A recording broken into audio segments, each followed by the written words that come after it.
Тийм ээ. Өнөөдрийн бэлэгтүүдийн бэлэг сайхан цаг дор энэ цагийн өмнө дээр сайхан дуулж байгаа 2 сайхан уран бүтээлчид маань Монголын ард түмний зүрх сэтгэлдээгүүр дайрсан эх орны эх он болсон дундгов нотогдом нар төмдөнд хүрсэн энийх гамшигыг сэтгэл зүрхээрэн өмөрч аз жаргал сайн сайхан бүгний хүсэн өрөөж ашил өдий тэгшэр гэж ийхүүн тоглолтон тав хүндээ хүргэж байгаа маа. Сайхан бодож яана гэдэг сайхан нийтлөө зорж явна гэдэг хүний хэмэр байдаг юм.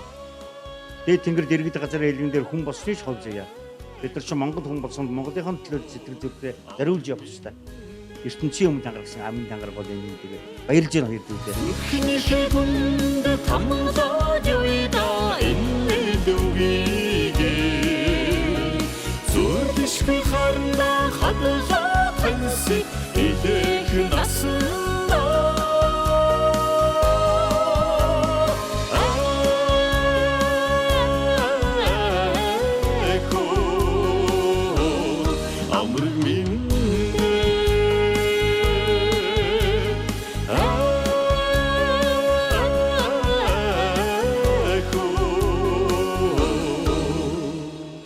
Amrık min